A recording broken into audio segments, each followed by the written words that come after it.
things which helped me survive my college days. And this comes from a girlie who is in third year of our college. Okay. So first of all, it's must be a good moisturizer. And okay, this video is not, I'm not getting paid for anything, so it's not a commercial or anything. Yeah, publicity or whatever.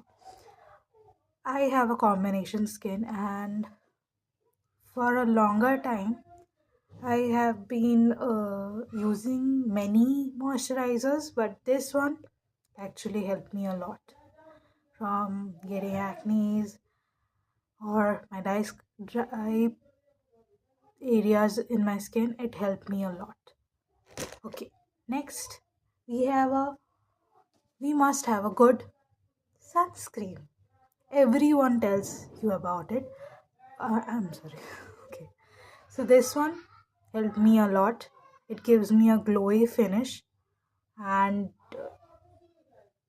I had one before this, like it wasn't from this company, and that one gave me an oxidized look that became dark, or it got uh, and I used another one.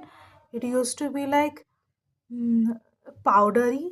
It looked like white patches. This one doesn't gives me white patches or dryness. So it's great, and it looks good on pictures too. It looks like I have put on foundation. I don't- in pictures, okay.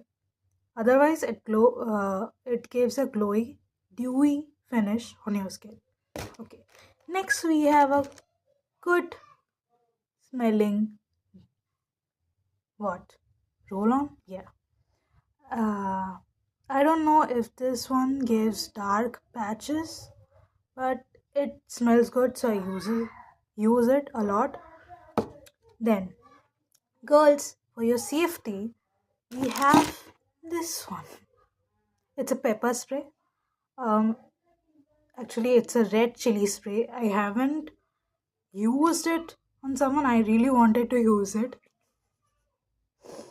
And one day, one of my friend sprayed in our classroom, and you won't believe the we all the people who were in the class couldn't stay even for 5 seconds. We have to get out from the classroom because we were completely getting choked because of that thing. I mean that spray. He just did one spray, and it was a terrible experience. I don't know, if I do on someone's eyes, it's going to be completely damaged, I guess. Okay, now we next part. Please comment below and let me know if you want D. But till now, bye bye.